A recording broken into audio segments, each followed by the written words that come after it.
Good time of day to you. Today we're going to talk about the fixed mindset in business, as well as a few other situations. There have been lots of corporations that have been saved by growth mindsets and driven to ruin by fixed mindsets. Some of the most famous fixed mindsets are Enron, Sunbeam, Time Warner. Enron, for example, had what's called a talent mindset. We spoke about this earlier. They're so focused on talent that it all became about proving themselves and validating, and so people would focus on validation more than challenging, and led to great stock returns, and Wall Street bet on them very, very lucratively. But it was not to be, because it all fell apart, because they had a cancerous mindset from the top down.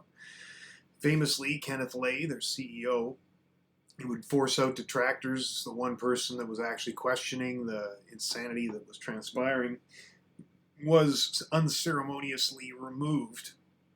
And much like in the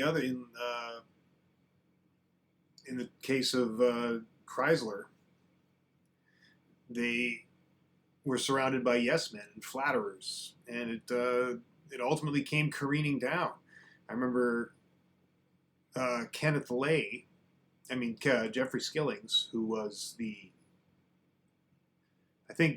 co-CEO, I don't know, he was second in command, but they called him incandescently brilliant.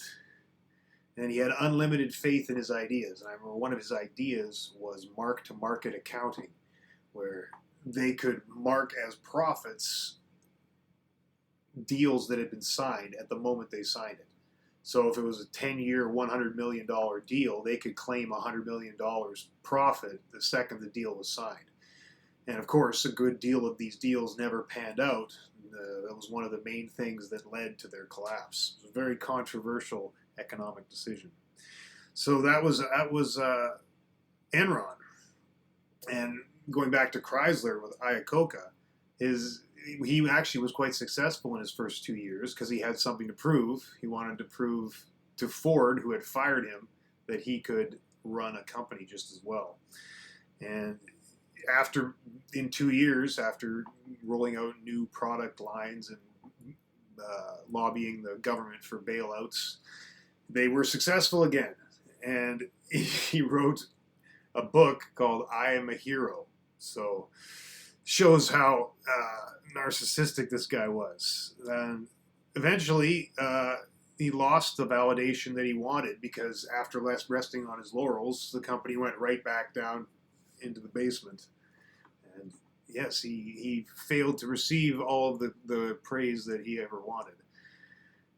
And now he's like, that sucks, because 50 years later, people are still writing about how stupid he was. So that's really got to sting. I mean, yeah, he had to live with that till the end of his days.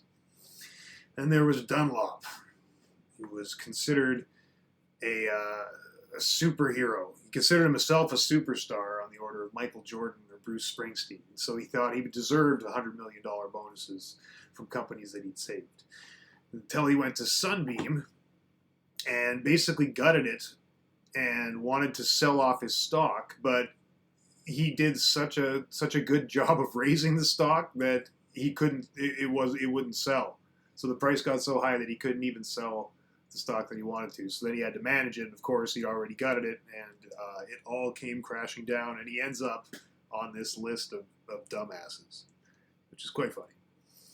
And finally, to Time Warner, who had two CEOs, both with a fixed mindset. And they were rampantly fighting for notoriety over each other. So they would undermine each other and compete with each other on all things. One of them wanted to fix America Online, and the other one didn't want him to get the success and thus the credit, so he stood in his way, and ended up to be the record most disastrous year in financial history, where the company lost almost $100 billion. So great minds think alike. Fools seldom differ. So what trait do they all have in common? They all felt completely invulnerable while leading their companies to ruin. It didn't even cross their mind that their brilliant ideas weren't the best.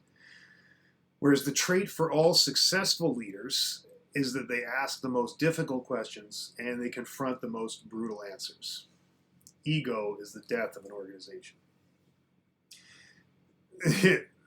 Then we get even lower in the organization. You can have brutal bosses. I think we've all had these ones that are intimidated by success and lash out in order to prove their own superiority. It'd be very difficult to rise the ladder if you're under one of those individuals. Andrew Carnegie, demonstrating a stifling fixed mindset, screaming, "Validate me," once said, "I want my epitaph to say, here lies a man wise enough to consult with men wiser than he." So even though it's like he thinks he's talking about the right thing, it's clearly all about him. And yeah, he can tell. He's also one of the most hated people in history. When Jack Welch turned around General Electric, he was completely the opposite. He would go down to the actual factories and talk to frontline workers. He would spend all his time going around and getting all the details from the bottom. When he applied for the job against 3 other people, he didn't promise to be the best or his genius. He just promised growth, and definitely succeeded in growth. He used to write in his publications that I hate having to use the first person, I, because it's always a team that came up with all of these solutions, and all these results are the result of a huge collaborative effort. So he was definitely cognizant. I know there's a lot less flattering stories about him, but he definitely knew how to run a business. Got to give him that. In IBM in the 80s, they had a culture of elitism. We're all royalty here, but I'm more royal than you. Lou Gerstner came in and, with his growth mindset, established a much better community where all the sectors were talking to each other and they weren't competing with each other, and ended up taking the stock up 800%. So that is staggering. Groupthink versus we think. Clearly the groupthink is the yes men versus we think, where each individual has something to contribute and perspectives to be heard. Hewlett Packard, there was a story of an engineer who was working on a display monitor, and it was not approved by the board of directors. So he went rogue, and he developed it himself and took it to all sorts of different potential customers, and they all liked it, and he ended up selling at 20,000 or something, making millions of dollars.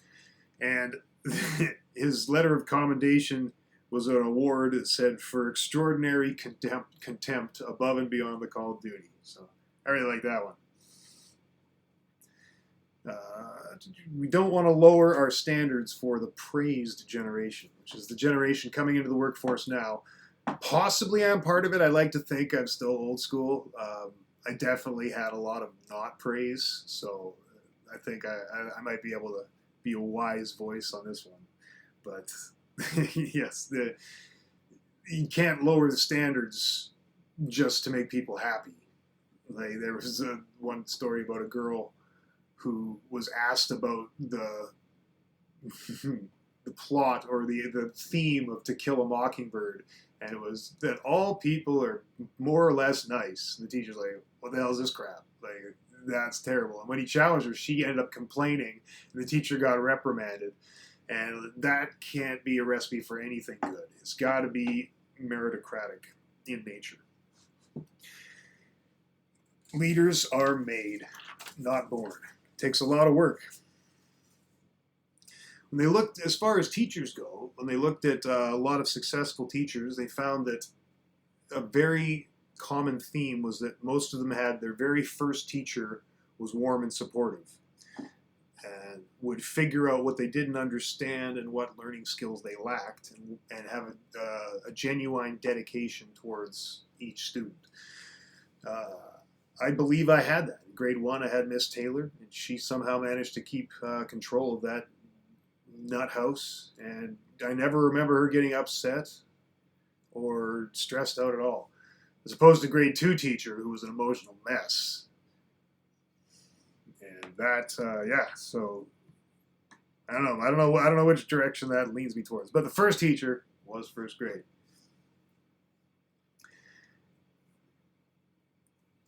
Successful way for coaches is not to ask for no mistakes, but to ask for full effort. It's the oldest saying in the book. It's not whether you win or lose, it's how you play the game. And that sentiment is echoed time and time again. And it's all about preparation. I mean, if your preparation is there and you're learning, you can learn just as much from a loss as from a win, possibly even more. Observe, learn, improve. It's almost a mantra.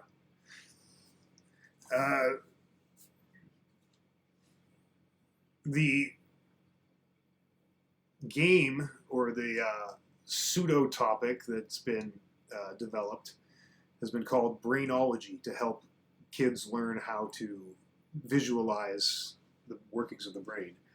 They apparently made an animated skit with 2 students, one having trouble with math and one having with Spanish, and they go visit a crazy mad scientist called Mr. Cerebrus, who teaches them, shows them videos about how the brain works and how the neurons, how their pathways are strengthened by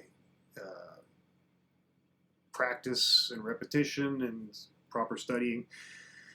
And when you do the right thing and you continually do it, your brain eventually becomes more accustomed to those habits. Picture those neurons growing stronger.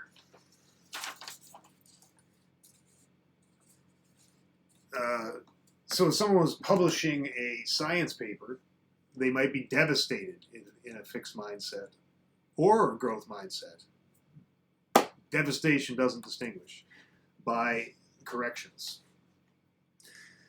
But there's multiple ways to look at it. I mean, if you get 10 pages of corrections that have to be addressed and you spent years working on the paper, it could be like, what's wrong with this? I worked so hard on this. This is ridiculous, and assigning blame and all of those destructive tendencies. Where the positive growth mindset way to look at it is to say, well, it's their job to find as many flaws as they can, and this is my opportunity to learn and make it even better. Its opening to growth makes us more ourselves, not less. For a fixed mindset, after recovering from devastation, the fixed mindset is done. Say, well, I'm back to normal. My mindset is back to positive, so that's the end of my journey. The growth mindset will look, what steps can I take to make sure I succeed next time? And what information can I gather, and how can I make a concrete plan? You can always ask for feedback from any rejective source, because no one's going to scoff at an honest request for helpful feedback. Like if you're a quarterback and you blow the first game and you have to run off the field, is it better to do that, or is it better to try and spend time with people that have been in for years and know what they're doing, and ask them what they felt like when they were new like you? And you're probably going to get a bunch of helpful information and probably even humiliating stories about their first time in the big leagues. How do we control anger? It's not enough just, if we become angry, it's not enough afterwards just to say, well, I know what I did and I'm not going to do it again. You need to have strategies to prevent things from happening again. Like, think, why did I get so worked up? What can I learn from what transpired, and what can I do next time?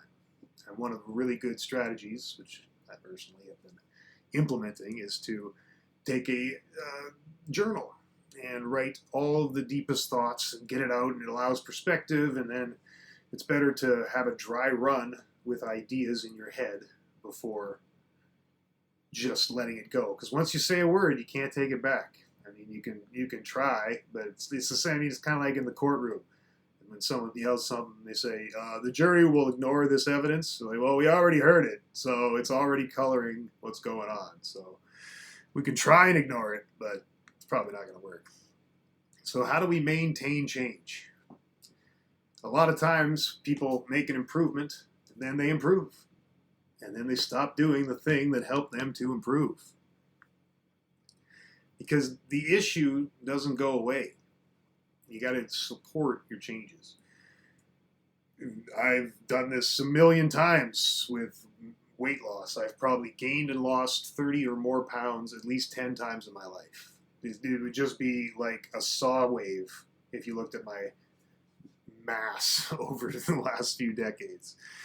Because, yeah, you address the thing. It's like, eating well, exercising, and then you finally get to your target weight. And you're like, phew, now I finally don't have to eat well and exercise. And then what happens? The rebound. The fixed mindset doesn't believe that such things should take effort. But we know better, don't we? Thanks for joining.